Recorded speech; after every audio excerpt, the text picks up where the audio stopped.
इस पहाड़ का महिमा अपन जानना चाहे तो थोड़ा पीछे गए तो इस पहाड़ में दिखाएंगे कि एक योगिनी माता रहती हैं। मैं माता जी के साथ बापूजी के जेल से रिहा होने की बात भी की थी। माता जी बताए अभी 220 तक धर्म, जिन्होंने 70 साल से न जल लिया है न भोजन किया। इसके अंदर लैट्रिन बाथरूम तो नहीं है। आपके अंदर संदेह हुआ? हाँ। अंडरग्राउंड में बाथरूम। हाँ। कुंड होने के बावजूद भी यहाँ पर पानी नहीं है। हम इस समय पहाड़ से नीचे की ओर आ गए हैं। उन लोगों के लिए ये स्थान एक चुनौती है। दोस्तों, आज हम कर्नाटक की सुनहरी वादियों में बैठे हुए हैं। हम जिस पहाड़ में बैठे हुए हैं, इस पहाड़ की बड़ी भारी महिमा है और ये पहाड़ कोई साधारण नहीं है। आपने हमारे भारतीय संस्कृति के शास्त्रों में कई सब्जेक्टों को सुना होगा। उन सब्जेक्टों में आपने ये भी सुना होगा कि हमारे भारत के योगी और योगिनियाँ बड़ी महान रही हैं, जो न भोजन लेती हैं न जल लेती हैं और यहाँ तक कि उनको वायु की भी आवश्यकता नहीं होती है। लेकिन आज हम आपको जीती जागती साशरीर प्रैक्टिकल इस पहाड़ में दिखाएंगे कि एक योगिनी माता रहती हैं, जिन्होंने 70 साल से न जल लिया है न भोजन किया है, यहाँ तक कि उनको वायु की भी आवश्यकता नहीं है। ये चैलेंज विश्व के सभी साइंस के लिए एक चुनौती ही नहीं अपितु एक आश्चर्य है और वो आश्चर्य हमारे भारतीय संस्कृति में ही पाया जाता है। वो सिद्धांत सभी सिद्धांतों से पार होते हैं और ऐसे सिद्धांत मात्र हमारी भारतीय संस्कृति में पाए जाते हैं और वो भी हिंदू धर्म में पाए जाते हैं। माता की भी जीवन चरित्र से हम आपको मिलाएंगे, उनके आश्रम की हर एक घटना और हर सेवाकार एक्टिविटी को आपको दिखाएंगे। आइए चलते हैं आगे, जहाँ पर उनका विशाल मंदिर बना हुआ है। कर्नाटक की वादियों में बसा ये पहाड़, इस पहाड़ की क्या महिमा है स्वामी जी? इस पहाड़ का महिमा अपन जानना चाहे तो थोड़ा पीछे गए तो वीर ब्रह्मेंद्र स्वामी बोल के उन्होंने भविष्यवाणी बताए थे। वो भविष्यवाणी में ये पहाड़ का नाम आनेगुंदी बोल के बताए। अभी इसका नाम यानागुंदी भी बोलते हैं और सूर्यनंदी क्षेत्र भी बोलते हैं। इस पहाड़ पे माता जी आने से इसका पवित्रता और भी बढ़ गया। माता जी एक बार बताया कि इस पहाड़ पे अपने पूर्विक मतलब साधु संत लोग यहाँ पे कई वर्ष तक बड़े बड़े यज्ञ किए थे, इसलिए इस पहाड़ का बहुत महत्वपूर्ण स्थान है। माता जी का जन्म कहाँ हुआ था, कब हुआ था? माता जी के पिता और माता थे वो बड़े भक्त थे। विष्णु भगवान से मन्नत भी मांगे थे, कहीं व्रत भी रखे थे। उनके आखिरी संतान एक लड़का चाहिए, भगवान जैसा लड़का चाहिए। भगवान के उनका मन्नत मांग ली, लेकिन लड़की के रूप में माता जी आ गए। लेकिन वो बहुत दुखी थे। हम भगवान आपसे हम मांगे थे लड़के, फिर हमारे गरीब घर में लड़की आ गई, इससे हमारा भोज और भी ज़्यादा हो गया बोल के वो बहुत दुखी थे। दुखी के कारण से लड़की हो गई बोल के माता जी का माँ मतलब उनका नाम आशम्मा है। आशम्मा माता जी को देखभाल भी नहीं करती थी, क्योंकि अगर लड़की चले गई तो उनको देखभाल नहीं करने से लड़की चले जाएगी, उनका भोज हल्का हो जाएगा बोल के ज़्यादा देखभाल नहीं करती थी। माता जी जब छोटे बरस में थे तब तक उनके माँ स्नान करके आके उनको दूध दिए तक भी नहीं लेती थी माता जी। जैसा माता जी बढ़ते बढ़ते आयु 8वीं बरस तक था, उस समय तक माता जी 1 गिलास दूध लेते थे। एक दिन ऐसा हुआ था कि माता जी को गाय का दूध एक गिलास में ला के दिए थे। जब माता जी ऐसा दृष्टि रख के गिलास में देखने पर वो पूरा लाल बन गया, खून जैसा। माता जी सोचे इसमें भी गाय का खून मिल रहा है। उस दिन से माता जी पूरा दूध भी छोड़ दिए। उस दिन से अभी तक एक बूंद पानी नहीं लिए। 8वीं बरस तक 1 ही गिलास दूध लेते थे, दिन पूरे में 1 गिलास दूध लेते थे बस, उसके अलावा कुछ भी नहीं लेते नहीं। लौकिक 8वीं जब 7वीं साल की उम्र में जब उन्होंने दूध त्यागा तो उनके माता पिता को आश्चर्य नहीं लगा? आश्चर्य लगा बहुत। ऐसा कैसा होता, वो सोचा कि कुछ भूत शक्ति आकर उन पे आवाहित हो गया, इसलिए अम्मा कुछ नहीं कार्य सोच के वो समझने लगे। वो उतारने के लिए भूत वैद्य रहते ना, जो मंत्र तंत्र करते, वहाँ ले गए। वहाँ ले जाने पर वो भूत वैद्य अपना हिसाब से ऐसा बहुत मारे माता जी को। नीम के क्या बोलते हैं, नीम के पत्तों से, नीम के पत्तों के डालियों से मारते ना भूत उतारने के लिए। वो भूत उतारने के लिए बहुत बहुत लड़ने से माता जी 3 दिन तक उठ नहीं पाए। कितना मारा? हाँ, उतना मारा। जैसे कि लंबाड़ी भूत उन पे आ गए, ब्राह्मणी भूत उन पे आ गए, इसलिए वो खाना पीना छोड़ दिए, ये उतारना बोल के वैसा कहिए। वैसे करने पर 3 दिन तक माता जी छोटे लड़की रेंगे जैसा रेंगते रेंगते 3 दिन बहुत कष्ट उठाना पड़ा। उसके बाद वो भूत वैद्य को उनका सारा परिवार चलेगा एक एक करके, कुछ रोग में, कुछ अपने आपस में लड़के मर गए। हाँ, आपस में लड़के अच्छा, मर माता जी का और जो माता पिताजी थे उनसे उनका संबंध कब छूटा?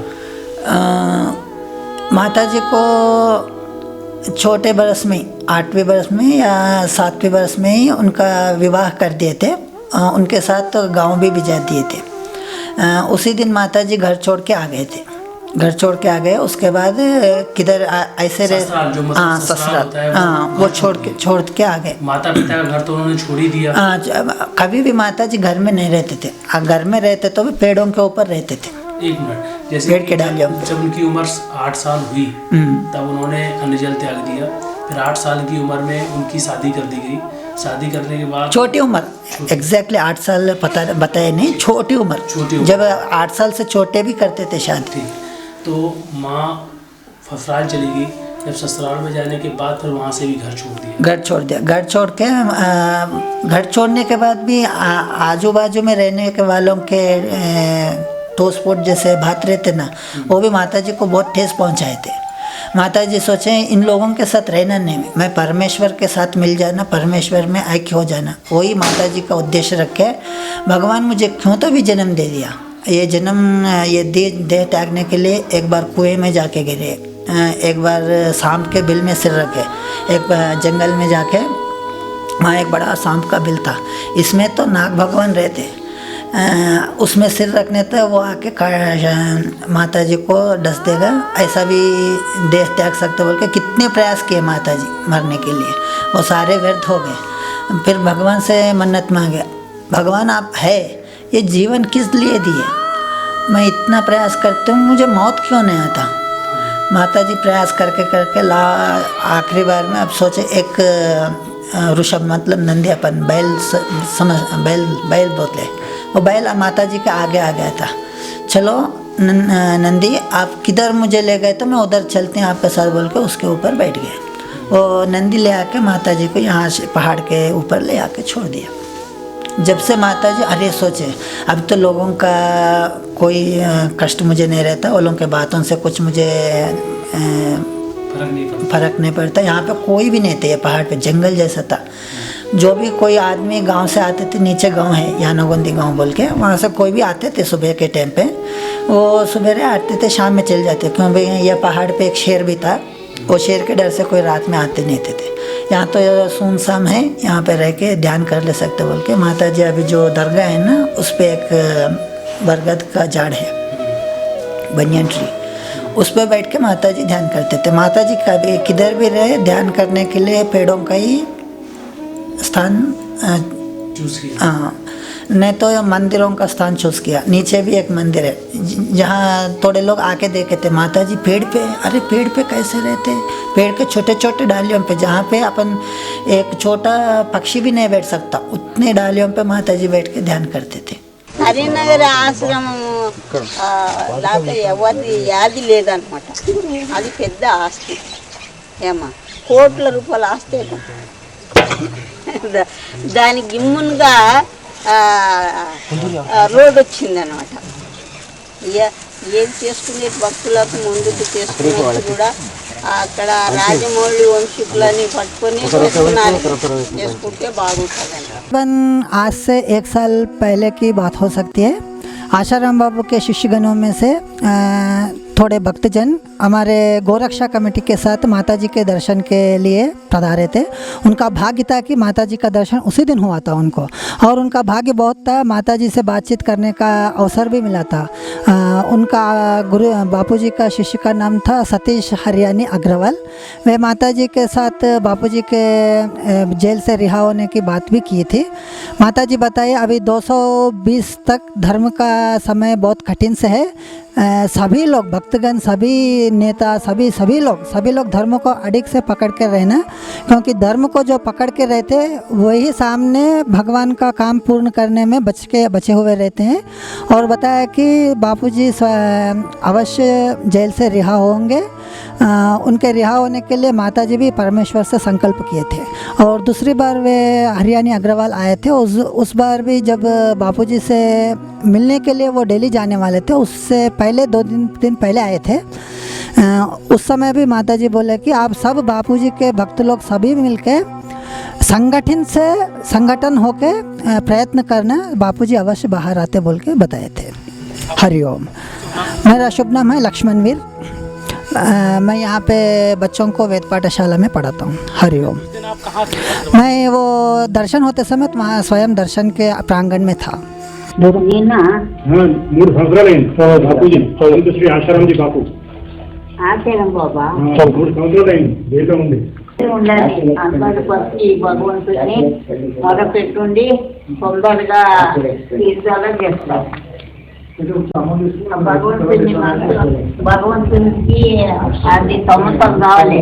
సమతం అయితే ఇక వాళ్ళ ఉద్యోగం వచ్చేది ఆయన ఎందుకు తెచ్చేందుకు ఇటువంటి అనేటట్లా వాళ్ళ లోపల వస్తుంది. వచ్చినప్పుడు ఇడుస్తారు.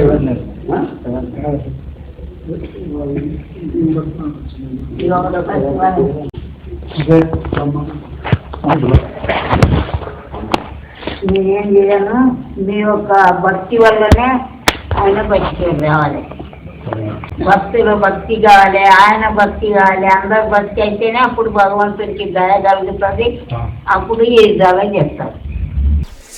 दोस्तों, भारतीय संस्कृति हमारी इतनी महान है कि भारतीय संस्कृति के हर एक सिद्धांत, उसकी हर एक साधना पद्धति हमारे भारत देश के योगी, महर्षि, महापुरुष एक जीती जागती चुनौती समाज के सामने रखते हैं और एक नए समाज को निर्माण करने का एक व्यापक काम करते हैं। लेकिन दुर्भाग्य है कि जो विरोधी ताकतें हमारी भारतीय संस्कृति को हमेशा नीचा दिखाने का प्रयास करती हैं, हमेशा छोटा बताने का प्रयास करती हैं, उन लोगों के लिए ये स्थान एक चुनौती है। भारत देश के आदिवासी क्षेत्रों में कई क्रिश्चियन मिशनरियाँ ऐसा बोला करती हैं, उदाहरण दिया करती हैं एक तालाब बनाकर। उस तालाब के सामने क्रॉस को रखती हैं और भगवान की मूर्ति को रखते हैं और सामने हमारे गरीब आदिवासी लोग खड़े रहते हैं। उदाहरण बताते हैं कि हमने क्रॉस पानी में डाला तो वो तैरने लगा और तुम्हारे भगवान हमने पानी में डाले तो डूब गए। उन आदिवासियों को बोला जाता है कि जो भगवान अपना खुद का वेट नहीं उठा पाते वो क्या तुमको उठाएंगे, तुम्हारे जीवन के भार को क्या वो संभालेंगे। हमारे जीसस को देखो, क्रॉस को देखो कि वो पानी में डालते ही तैरने लगे। शायद उन लोगों, उन पोप के लिए, उन लोगों के लिए ये स्थान एक चैलेंज है कि आज हमारे महापुरुष, हमारी योगिनियाँ ऐसी हैं जिन्होंने 70 साल से भोजन नहीं किया है, 70 साल से जल नहीं लिया है, अपितु उनको वायु की भी आवश्यकता नहीं है। यहाँ पर आप कौन सा साइंस फिट करेंगे या फिर कौन सा सूत्र स्थापित करेंगे या फिर बाइबल का कौन सा नियम आप यहाँ पर लागू करेंगे। ये एक आश्चर्य ही नहीं अपितु हमारी भारतीय संस्कृति की जीती जागती महिमा है।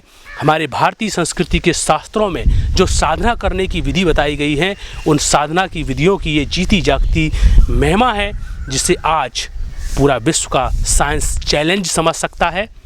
उदाहरण के लिए आज प्रत्यक्ष देख भी सकता है और यहाँ आकर खुद अपने अपने एक्सपेरिमेंट कर सकता है। इस समय हमारे बीच मैया के बहुत पुराने भक्त लोग मौजूद हैं। उस समय रहते थे जिस समय माँ पूर्ण रूप से यहाँ पर आई हुई थी और साधना काल में जब उनका इतना यहाँ पर डेवलप नहीं हुआ था, मंदिर नहीं बने थे, ऐसे पक्के अस्तित्व नहीं बने थे, तब उस समय से यहाँ पर लोग जुड़े हुए हैं। तो आप बहुत पुराने हैं, माताजी को आपने काफ़ी अवस्थाओं में देखा है। जब आपने पहली बार माताजी को देखा तो आपने क्या सोचा? मैं होटल में बैठते था ना, उसी वक्त में सब लोग क्या बोलते थे, ये इसके ऊपर ये क्या भूत और ये ऐसा है, इसके वास्ते नहीं खाते हैं, एक खाते हैं, ऐसा बोलता था। और आध्यात्म वाले हमारा धारवाड़ कुमार स्वामी क्या बोले, वो यानागुंदी में एक 24 मैं आया था ना, उसी वक्त में 34-35 ईयर्स का था अम्मा। एक अम्मा है, वो हमेशा क्या करते हैं, पेट में ही रहते हैं, जीवन में वो खाना नहीं, कुछ भी नहीं। ऐसा क्यों, उसको पूछा मैं, नहीं ये ये आध्यात्म में ऐसा करे तो आसन गीसन ये ऐसा रहते हैं ना, उसमें ही ऐसा करने के बाद वो कुंडली जागृति होने के बाद ऐसा होते हैं बोले थे। इसके वास्ते इधर आए तो ये ऐसा बोल रहा था। इसके वास्ते हम क्या करना, ये खाना कोई भी रहना है तो पानी पीना खाना इसके सिवाय नहीं रह सकते हैं। इसके वास्ते हम क्या किए, अम्मा जो जगह में रहते हैं ना, वो कंपाउंड के बाहर हम हमेशा 1 महीने तक सो करके देखा, क्या किधर से अंदर कोई जाते हैं क्या देते हैं क्या, ऐसा मैं किया। लेकिन कोई भी अंदर नहीं गए, कोई भी अंदर नहीं जाते थे रात में, और सुबह ही मैं उधर ही ठहरता था। इसके वास्ते मेरे को क्या हो गया, ये कोई भी अंदर नहीं जाते हैं, खाना तो नहीं खाते हैं ऐसा। बाद में मेरे को संशय कैसा आया, जब वो कोई भी कैसा भी अंदर गए तो खाना खाते हैं, खाना खाने के बाद क्या आते हैं, संडास आते हैं, पेशाब आते हैं, वही क्या नहीं। हाँ, ये पेशाब और ये खोद करके, भूमि खोद करके अंदर रखे तो आपके अंदर संदेह हुआ? हाँ, अंडरग्राउंड में बाथरूम। हाँ, ऐसा हो गया। ऐसा होने के बाद फिर मैं दूसरे बरस में आया, आ करके मैं क्या अम्मा को बोले, अम्मा मैं अंदर क्या करता हूँ, गार्डन बनाता हूँ, मेरे को वक्त दो बोले। वो वक्त दो बोलने के बाद अम्मा क्या किए, हर रोज़ 1 महीने तक दोबारा 2 बजे आ करके कंपाउंड का गेट खुला करके हमको काम करने के लिए छोड़ता था। हम खोते देखता था, क्या है इधर है ऐसा ढूंढ रहे थे, लेकिन किधर भी नहीं मिलने के बाद मैं क्या समझा, वो उधर अम्मा जो रूम में रहते हैं ना, उधर अंडरग्राउंड ये है रूम, गवी बोलते हैं ना, वो उसमें अम्मा बैठते हैं। वो उधर कुछ रहे तो, उधर कुछ करते तो, ऐसा मन में आया संशय आने के बाद मैं क्या किया, फिर जब दूसरे बरस में आया, अम्मा नहीं मैं जो मेरे को जब संशय आ रहा था ना, मैं जो गांव में था ना, उधर एक आदमी को भेजा, उसका नाम है शरणैया। वो आया, अम्मा तुमको बुला रहे हैं बोले।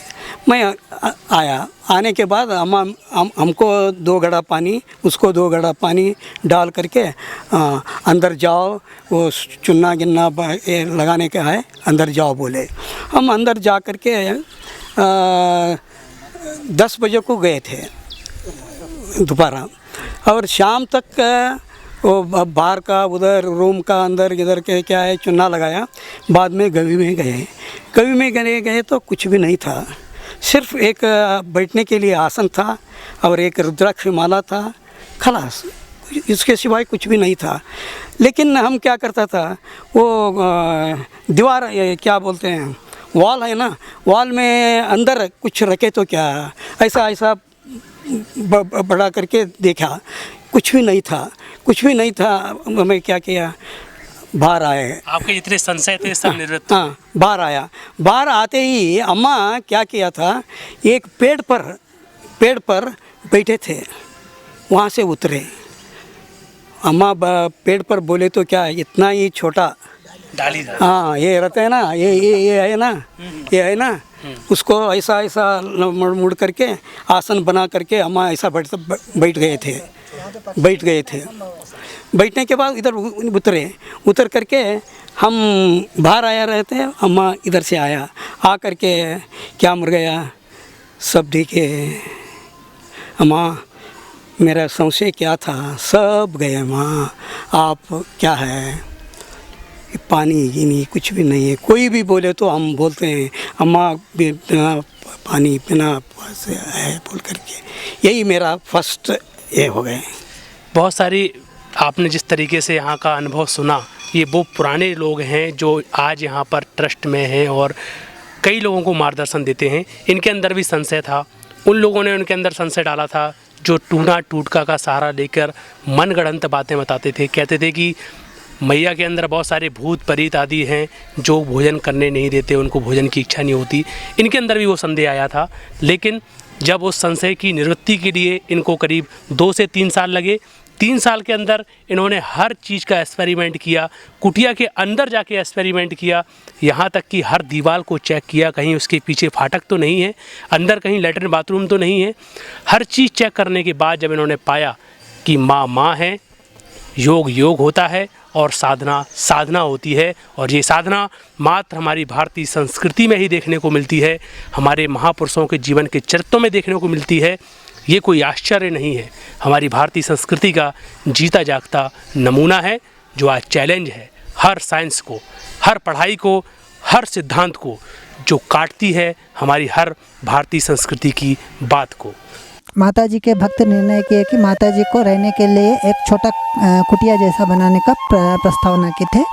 माता जी अंगीकरण करने के बाद ये अभी जो आप देख रहे हैं ना, उसका पहली भाग नीचे की ओर निर्माण का कार्यक्रम चल रहा था।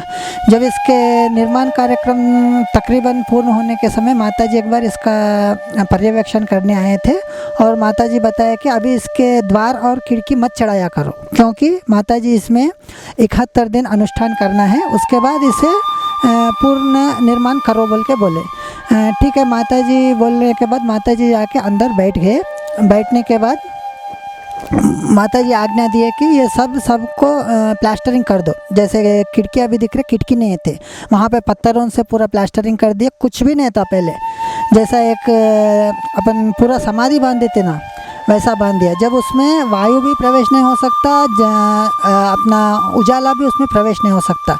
माता जी के भक्त सभी डर गए। माता जी का आयु जब तकरीबन 19 साल का था, 1953 दिसंबर की बात थी, उस दिन माता जी अनुष्ठान में चले गए। 2 खिड़की और एक गेट देख रहे हैं, इसके ही जस्ट बगल में अंडरग्राउंड एक गुफा है जहाँ पर मैया ध्यान करती थी। हमने इसके पहले जो आपको अनुभव सुनाया उसमें जिस तरीके से बताया कि एक साधक, यहाँ का साधक काफ़ी दिनों से उतावला था कि आखिर रूम के अंदर कोई लैट्रिन बाथरूम तो नहीं है, तो उसने बड़ा पुरुषार्थ करके इसके अंदर पूरा चेक किया कि कहीं इसके अंदर लैट्रिन बाथरूम तो नहीं है। तो वो साधक अंडरग्राउंड जो इसके अंदर गुफा है उसके अंदर भी गया, लेकिन जब वहाँ गया तो कुछ भी ऐसा नहीं था। मैया जी का सबसे पुराना ये रूम है। जब वो इस पर्वत पे आए हुए थे तो उस समय इस रूम का जब निर्माण चल रहा था तो मैया जी ने बोला कि अभी इसमें गेट और खिड़की मत लगाइए, क्योंकि मैं इसके अंदर अनुष्ठान करूँगी। पत्थर से इसको पूरा ढक दिया गया, खिड़कियों को ढक दिया गया, गेट को ढक दिया गया, यहाँ तक कि इस रूम के अंदर एक श्वास लेना भी कठिन, यहाँ तक कि वायु भी नहीं आ सकती, इतना अच्छे तरीके से इसको ढक दिया गया था। और कुछ दिनों के बाद, काफ़ी समय के बाद मैया वहाँ से निकले और सबको दर्शन दिए, जिसकी घटना हमने आपको बताई ऑडियो के माध्यम से। जो यहाँ के शिष्य हैं, प्रमुख हैं, उन्होंने बताया। हम इस समय पहाड़ से नीचे की ओर आ गए हैं। ये वो स्थान है जहाँ पर मैया जी आए हुए थे, और आके ये आप ये वृक्ष देख रहे हैं, इनकी टहलियों पर मैया जी चढ़कर ध्यान करती थी।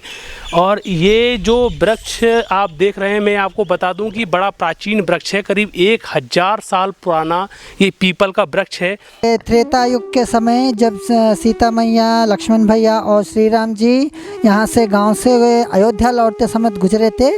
सीता मैया को प्यास लगने पर श्री रामचंद्र जी तीर चलाए। इसी प्रांत में पानी उभर आया था। उभर आने पर जब माता जी यहाँ पे आए थे, ऊपर माता जी का आश्रम भी बन चुका था। जब वहाँ पे भक्तों का संख्या बढ़ गई थी, तब वहाँ पे लोगों को पानी का आवश्यकता था, तो यही कुंड से पानी ऊपर सप्लाई किया जाता था। इसके वहाँ के भक्त के अलावा 70 एकड़ का ज़मीन भी इसी पानी से सिंचाई करे जाते थे। पानी के अभाव से अभी इसके पानी इस्तेमाल में नहीं कर रहे, लेकिन बोर डाल के वहाँ के पानी अभी ऊपर पहाड़ पे इस्तेमाल कर रहे। अभी इस कुंड में पानी थोड़ा नीचे चले गए। यहाँ पे एक अभी आपने जिस तरीके से यहाँ पर कुंड के बारे में देखा, मैंने आपको कुछ ऑडियोज़ वगैरह दिखाए, तो ये कुंड है, ये बड़ा प्राचीन कुंड है। जब माँ सीता और भगवान राम यहाँ पर आए हुए थे तो माँ सीता जी को जब प्यास लगी तो भगवान राम ने तीर चलाया। तीर चलाने के बाद यहाँ से पानी आया और ये पानी का लेवल करीब इतना रहता था। आप देख सकते हैं कि जहाँ पर शिवलिंग है, शिवलिंग के आधार पर शिवलिंग लगभग डूबा रहता था, इतना इसका पानी का लेवल रहता था। बोला जाता है कि 3 साल पहले तक पानी यहाँ पर था, करीब थोड़ा नीचे तक था। तो इस पानी का सहारा लेकर करीब काफ़ी खेतों में सिंचाई की जाती थी। यहाँ पर कई बार वर्णन आता है, बताते हैं यहाँ के लोग कि जब कलयुग का प्रभाव ज़्यादा हो जाएगा, जब पाप ज़्यादा बढ़ेगा तो ये कुंड सूख जाएगा। आज वही हुआ है। 3 साल हो गए हैं।